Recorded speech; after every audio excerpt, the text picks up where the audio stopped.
death, or as my 9-year-old video gaming son likes to call it, oofed. As a practicing psychotherapist with well over a decade of experience under my belt, I've had many conversations around this particular topic. Whether in the context of navigating grief or something entirely different, two things have remained fairly constant over the years. First, this fact or truth that our time here will one day come to an end is an uncomfortable one. Second, the same truth can be a catalyst for meaningful growth and reflection. I became aware of this truth at 11 years old because you see, 11 is when depression entered into my life, prompting the first of many existential crises. While subtle at first, it was very effective at seeding the belief that I had no value. An introverted empath, I enjoyed my isolation until it no longer felt safe. I remember lying in bed, asking God to help me understand the purpose of life. More importantly, my purpose. What made me special, unique even? What had I been sent here to do or become before I died? Like so many, I believe the answers to those questions would not only bring me happiness, but a sense of identity, something to strive towards. Can you relate?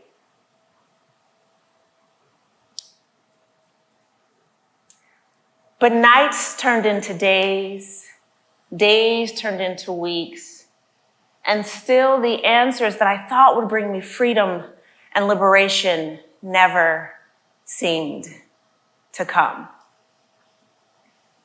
So, I waited. Fortunately, I didn't have to wait too long, because I soon discovered that the more that I accomplished, the quieter my depression became, and the less occupied I was about discovering my purpose. And so, y'all, I formulated a game plan. Failure bad, achievement good, excellence the goal. I was certain that if nothing else, following this plan would solidify my value. It would justify the space that I took up. And so with my new set of blinders on, I deprioritized my intuition, birthed my professional avatar, and success became my antidepressant of choice.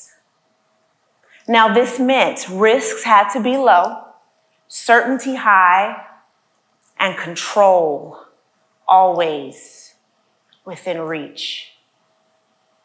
I didn't understand the costs. But following this game plan was a good one. For some time, I established a wonderful career. I had a seat at the big table. I shared my expertise with Dr. Phil. I had the handsome husband, beautiful kids, big house, shiny car, but I still couldn't outrun those questions that occupied my prayers so long ago. And so I did what most high achievers do. I put my head down and I took on more. But one Sunday morning, after having lied in bed, routinely questioning the value of my life, I decided to take a shower in my kids' bathroom. Now listen, they have a door and it locks. I remember standing in the shower, and as the warmth of the water quiets my mind for a brief moment, it is as if my body has been hijacked because I freeze and immediately fall to the floor. And I experience these words. I am not pleased with you. I have answered your prayers. I have protected you. And yet you choose not to hear my call. If you continue on this path, making these choices, your life will end in sadness. It was as if my past, my present, and my future had flashed before my eyes all in one moment. And while it is still very difficult for me to put into words the power of that moment, what was clear is that the universe had posed a big question. How much longer are we going to do this your way? Y'all, for the first time in a long time, I didn't have an answer. I didn't have a better plan that I needed to try out. And so I laid there on that shower floor, aware of the choices that I had made and the choices that I would have to make. Now, while I'd like to tell you that what happened next was the clouds parted to reveal my grand purpose, but y'all know life don't work that way. Instead, something even better happened. I was gifted a song, a starting point that went something like this.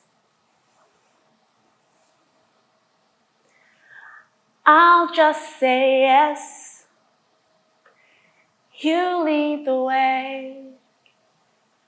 I'm not afraid of what it means for me to say, 'cause this life you gave is not my own. I'm trusting you to hear my yes and lead me on. Now, I know I'm not Aretha Franklin, y'all.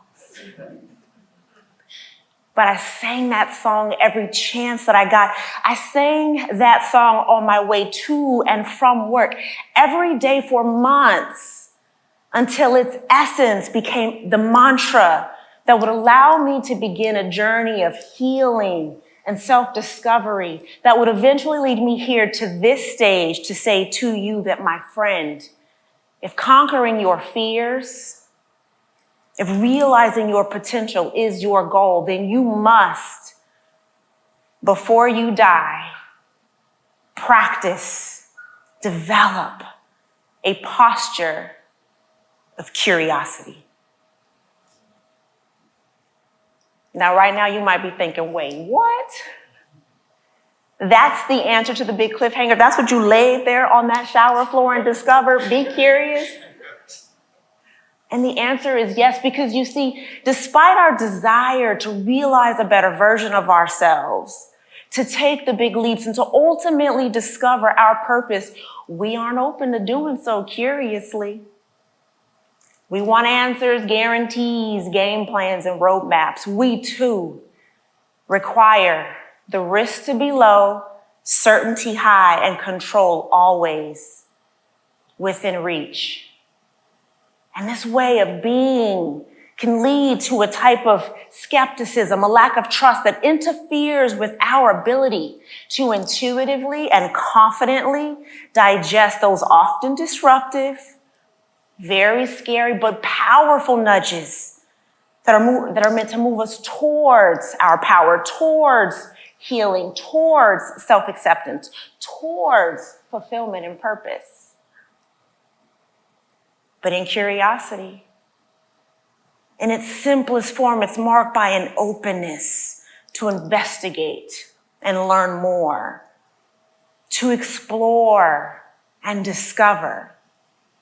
And what I've learned personally and also worked with my clients to understand is that in the posture of curiosity, our understanding of what we are capable of begins to broaden.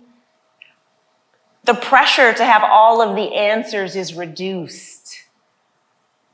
We become aware of new and innovative ways to share our gifts and talents and solve those old pesky problems And trust not only in ourselves, but in something greater is restored.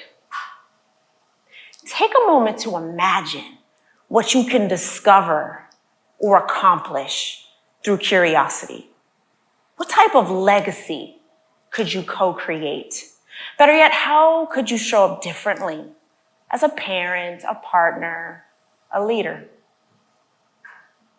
Because you see, what I didn't share with you in my story was that I knew for a long time that I was being called to make significant changes in my life, whether it was to prioritize my mental and emotional well-being or to transition out of the career to build my business, my brand, my voice, my ministry.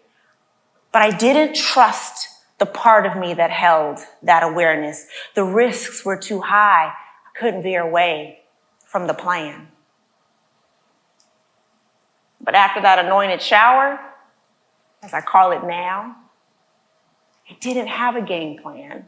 I simply existed in my fear and my openness to learn more. And it is through curiosity that I began to ask questions like, who might I become if I just lean into this and say yes? So if you're someone who is sitting in this audience recognizing, wait a second, my game plan no longer serves where I'm trying to go, you might be wondering, how do I develop this posture? Well, the answer is straightforward. I didn't say simple, but straightforward. And that is, you must give yourself permission. More specifically, you must give yourself permission to develop these 5 areas. You must give yourself permission to develop an agile mindset, or as I like to talk to my clients, to be open and detached from the outcome, to be flexible with change. You must give yourself permission, y'all, to practice self-compassion.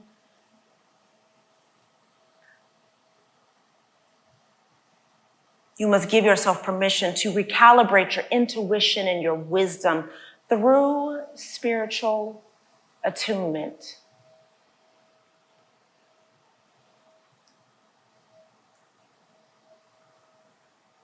My favorite, you must give yourself permission to find the lessons in your misfortunes and your mistakes.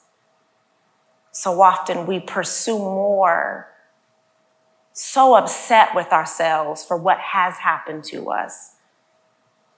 There is beauty and gems that make us strong in here, in these pains and these traumas and these fears. And finally, you must give yourself permission to take action despite uncertainty. Because as you can see, in these permissions, great revelations can be made about ourselves. Healing can happen, awareness can occur. But what's really important for me to highlight is that when we develop the posture of curiosity through these permissions, we are not easily deterred by the fears or the shame or the traumas that oftentimes serve as the things that block and obscure our clarity and understanding of ourselves. And we are not easily deterred because we grow to understand that life will provide experiences constantly that move us towards self-mastery. We do not spend our days and our nights asking, what is my purpose? Because we learn to trust that it will be revealed through our actions. More importantly, when we develop this posture of curiosity through these permissions, we send a signal to the universe. I don't just have an open mind, but an open heart. And it is in that state of openness that we can be used beyond our comprehension. After all, at 11 years old, I believed I had no value. And today I stand before you truly knowing that I am limitless, not because of all that I have accomplished, and I have accomplished much, but knowing that deep within, Every goal that I set is a limitation to who and what I can become. And the same applies to you. So how will you give yourself permission, y'all, to activate the posture of curiosity in your life today? Will you give yourself permission to develop an agile mindset? Will you give yourself permission to practice self-compassion? To find the lessons in your misfortune, or to take action despite uncertainty? Know this: whatever choice you make, a really dope version of yourself is waiting to emerge. Thank you.